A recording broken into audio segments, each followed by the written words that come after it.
পুরাণ channel. এখানে ভৌতিক ঘটনা শোনানো হয়। বন্ধুরা, প্রেত পুরাণের আরেকটি নতুন ও ভয়ঙ্কর পর্বে আপনাদের সবাইকে স্বাগত। গত কয়েকটি পর্বে আমরা শুনেছি ভারতের নানা প্রান্তের রহস্যময় এবং অদ্ভুত কিছু ঘটনা। যদি এখনও সেই এপিসোডগুলি না দেখে থাকেন তাহলে অবশ্যই দেখে নিন, কারণ প্রতিটি ঘটনার মধ্যেই লুকিয়ে রয়েছে এমন কিছু রহস্য যা আজও মানুষের মনে প্রশ্ন জাগায়। আপনাদের সকলের কাছে একটি ছোট্ট অনুরোধ, যদি আপনারা ভূত, রহস্য, অলৌকিক ঘটনা এবং বাস্তব অজানা কাহিনী ভালোবাসেন তাহলে ভিডিওটিতে একটি লাইক করুন, চ্যানেলটিকে সাবস্ক্রাইব করুন এবং আপনাদের বন্ধুদের সঙ্গে বেশি বেশি করে শেয়ার করুন। আর এখন ঘরের আলোটা একটু কমিয়ে দিন, হেডফোনটি কানে লাগিয়ে নিন, কারণ আজ আমি আপনাদের নিয়ে যেতে চলেছি পশ্চিমবঙ্গের জনপ্রিয় সমুদ্র সৈকত দীঘার এক রহস্যময় হোটেলে, যে হোটেলের নাম শুনলেই আজও অনেক পুরনো কর্মচারীর মুখ শুকিয়ে যায়। তাহলে চলুন শুরু করা যাক ঘটনাটি। সালটা ছিল 2017, শীতের শেষ দিক, পর্যটকে ভরা গোটা দীঘা। সন্ধ্যার পর সমুদ্রের গর্জন, রাস্তার ধারে ঝলমলে আলো, মানুষের ভিড়, সব কিছুই ছিল একেবারে স্বাভাবিক। কিন্তু সেই আনন্দের মাঝেই দাঁড়িয়েছিল একটি পুরনো তিনতলা হোটেল। দিনের বেলায় হোটেলটি দেখতে সাধারণ হলেও রাত নামলেই যেন বদলে যেত তার চেহারা। বিশেষ করে সেই হোটেলের 307 নম্বর ঘর। হোটেলের পুরনো কর্মচারীরা বলতেন ওই ঘরটায় রাত কাটানো সহজ নয়, কিন্তু কেন সেই উত্তর কেউ স্পষ্টভাবে দিতে পারত না, কারণ যে ঘটনাগুলো ঘটেছিল সেগুলোর কোনো যুক্তিসঙ্গত ব্যাখ্যা আজও পাওয়া যায়নি। একদিন কলকাতা থেকে 4 বন্ধু দীঘায় ঘুরতে এলেন। তাদের মধ্যে ছিল সৌরভ, অর্ণব, শুভ এবং রাহুল। অনেক খোঁজাখুঁজির পর তারা সেই পুরনো হোটেলেই একটি রুম বুক করলো। কাকতালীয়ভাবে তাদের দেওয়া হলো 307 নম্বর রুমটি। ঘরে ঢুকে প্রথমেই তারা লক্ষ্য করলো ঘরটি অন্য ঘরের তুলনায় অস্বাভাবিকভাবে ঠান্ডা, যদিও বাইরে তখন প্রচণ্ড গরম। অর্ণব এই সময় মজা করে বলল, এসি ছাড়াই এত ঠান্ডা, বেশ তো। সবাই হেসে উঠল, কিন্তু সেই হাসি বেশিক্ষণ স্থায়ী হলো না। রাত 1টা, হঠাৎ শুভর ঘুম ভেঙে যায়। সে শুনতে পায় করিডোরে কেউ যেন ধীরে ধীরে হাঁটছে। শব্দগুলো স্পষ্ট কিন্তু অদ্ভুতভাবে ভারী, যেন ভেজা পায়ে কেউ হাঁটছে। শুভ দরজা খুলে বাইরে তাকালো।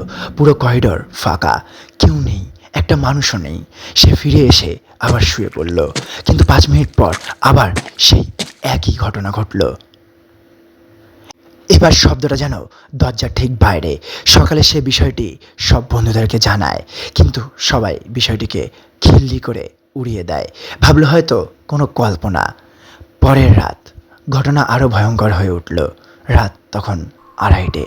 হঠাৎ ঘরের বাথরুম থেকে শব্দ ভেসে আসলো জল পড়ার। রাহুল উঠে বাথরুমে গেল, দেখলো কল বন্ধ, কোথাও জল পড়ছে না। কিন্তু বাইরে বেরিয়ে আসতেই আবার সেই একই শব্দ, যেন শব্দটা শুধুমাত্র তাদেরকে শোনানোর জন্যই তৈরি হয়েছিল। পরদিন তারা হোটেলের ম্যানেজারের সঙ্গে কথা বলল। প্রথমে ম্যানেজার কিছু বলতে চাননি, কিন্তু অনেক অনুরোধের পর তিনি একটি পুরনো ঘটনার কথা জানান। প্রায় 15 বছর আগের সেই ঘটনা। এক নবদম্পতি ওই ঘরে উঠেছিলেন। তাদের মধ্যে নাকি কোনো অজানা কারণে ঝগড়া হয়। সেই রাতেই তার স্বামী নিখোঁজ হয়ে যান আর স্ত্রীকে পাওয়া যায় অচেতন অবস্থায়। এই ঘটনার কয়েকদিন পর তারা শহর ছেড়ে চলে যান এবং এরপর থেকেই শুরু হয় অদ্ভুত সব ঘটনা। রাতের বেলায় পায়ের শব্দ, জানালায় আওয়াজ, খালি ঘর থেকে ফিসফিস আওয়াজ। বন্ধুরা প্রথমে বিশ্বাস করেনি, কিন্তু তৃতীয় রাতেই তাদের ধারণা একেবারে বদলে যায়। রাত 3:17। হঠাৎ ঘরের টিভি নিজে থেকেই চালু হয়ে যায়। স্ক্রিন জুড়ে শুধু সাদা ঝিরঝিরে ছবি, কোনো চ্যানেল নেই, কোনো শব্দ নেই। তারপর স্ক্রিনে কয়েক সেকেন্ডের জন্য একটি অস্পষ্ট মুখ দেখা যায়। সৌরভ ভয়ে রিমোট হাতে নিয়ে টিভি বন্ধ করে দেয়, কিন্তু কিছুক্ষণ পর আবার নিজে থেকেই চালু হয়ে যায়। ঠিক তখনই জানালার কাছে 3 বার শব্দ হলো। সবাই একসঙ্গে তাকালো জানালার বাইরে, কিন্তু কেউ নেই, কিন্তু কাছে ভেজা হাতের ছাপ স্পষ্ট। সমুদ্র তখন অনেক দূরে, তাহলে তৃতীয় জানালায় ভেজা হাতের ছাপ এলো কোথা থেকে? ভয় ধীরে ধীরে আতঙ্কে পরিণত হলো। পরদিন সকালে তারা সিদ্ধান্ত নিল হোটেল ছেড়ে চলে যাবে, কিন্তু যাওয়ার আগে এক বৃদ্ধ নিরাপত্তারক্ষী তাদেরকে ডেকে বললেন, তোমরা ভাগ্যবান, কারণ তোমরা শুধু শব্দ শুনেছ। সব বন্ধুরা হতবাক।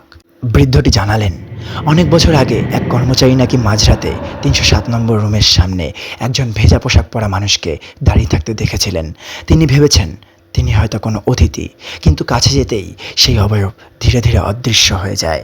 এরপর থেকেই তিনি আর কখনো ওই রাতে ডিউটি করেননি। বন্ধুরা সেদিনই হোটেল ছেড়ে চলে যায়, কিন্তু গল্প এখানেই শেষ নয়। তারা বাড়ি ফেরার পর লক্ষ্য করে তাদের তোলা বেশ কয়েকটি ছবিতে অদ্ভুত ছায়ামূর্তি দেখা যাচ্ছে। একই জায়গায়, একই কোণে, যেন কেউ নীরবভাবে তাদের দিকে তাকিয়েছিল।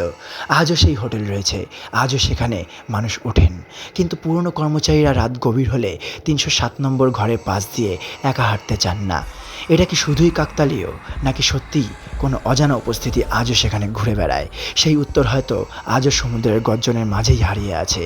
তাহলে বন্ধুরা, আজকের ঘটনাটি আপনাদের কেমন লাগলো অবশ্যই কমেন্ট বক্সে জানাবেন। আপনাদের কি মনে হয় এটি শুধুই মানুষের কল্পনা, নাকি সত্যিই কোনো অশরীরী উপস্থিতি ওই হোটেলটিকে ঘিরে রেখেছে? কমেন্ট বক্সে আপনাদের নিজস্ব মতামত অবশ্যই জানাবেন।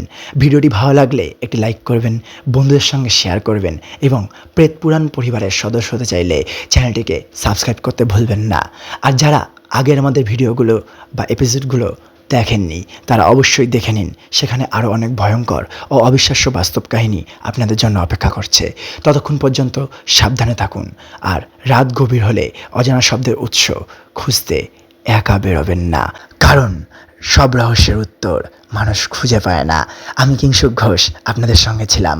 দেখা হবে প্রেত পুরাণের পরবর্তী রহস্যময় পর্বে। ততক্ষণ পর্যন্ত ভালো থাকুন, সুস্থ থাকুন। ধন্যবাদ।